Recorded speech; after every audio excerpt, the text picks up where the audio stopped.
Bom dia, turma do nono ano. Nós estaremos então concluindo hoje o capítulo 3, que é o professor Vitor que vos fala, professor de Geografia. Então, abra o livro de vocês de Geografia a partir da página 112 até 115, para nós concluirmos o capítulo 3, ok? Nós estaremos estudando sobre o continente europeu e hoje, na aula de hoje, nós estaremos discutindo sobre a qualidade de vida e o envelhecimento na Europa.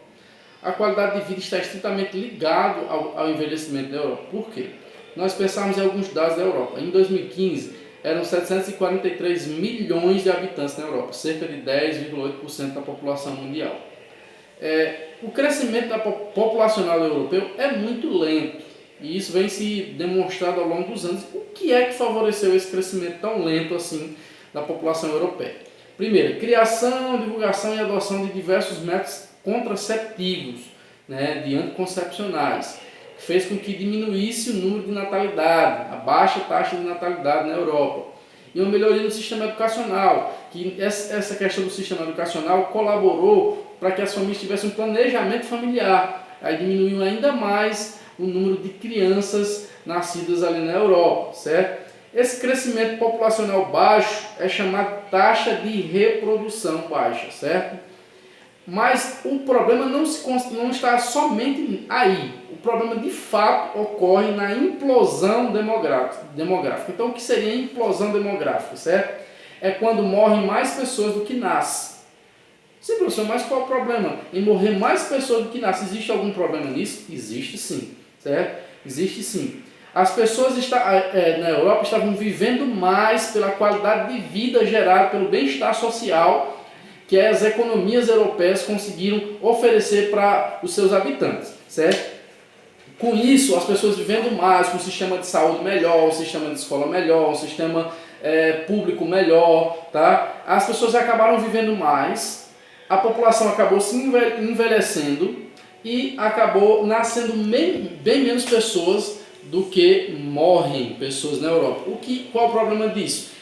Falta de gente para trabalhar, tá? Porque se a população está envelhecida e não está nascendo pessoas, vai chegar um momento em que a população jovem, que é disposta a trabalhar, que tem saúde para isso, que tem condições para isso, ela vai ser muito reduzida, vai faltar a mão de obra e vai ocorrer um aumento dos aposentados e diminuição dos contribuintes.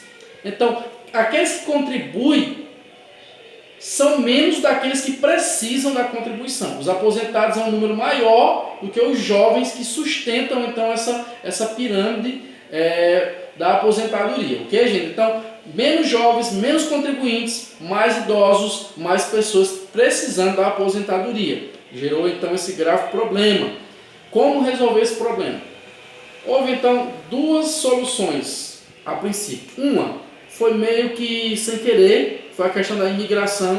Pessoas de outros países da Europa passaram a migrar para os países que estavam com baixa natalidade, e esses imigrantes da Europa mesmo começaram então a povoar a mão de obra ali para poder trabalhar, certo? Só que não só imigrantes da Europa.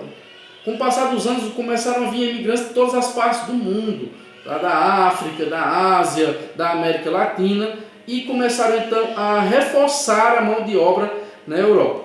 Qual foi o problema? O problema é que os europeus começaram a ter preconceito, a xenofobia, preconceito com a origem da pessoa, porque eles começaram a dizer que os imigrantes estavam tirando as oportunidades de emprego dos europeus. Então, que os imigrantes fossem embora, voltassem para suas terras, abandonassem a Europa.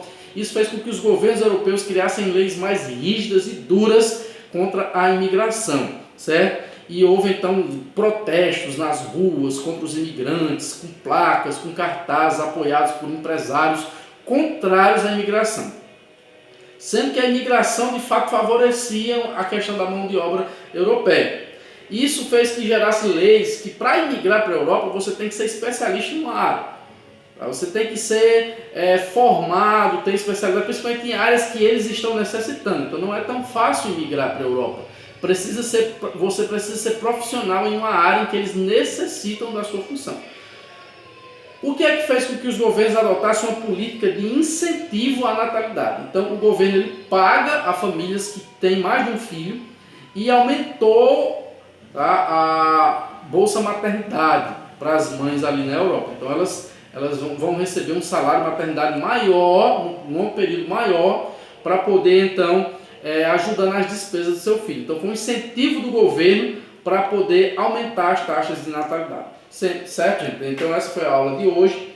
Leiam o livro na página 112 até a 115. Se tiverem dúvidas, voltem no vídeo, vejam e resolvam a página 116 até a página 120. Página 116 a 120. Boa sorte e tchau, gente.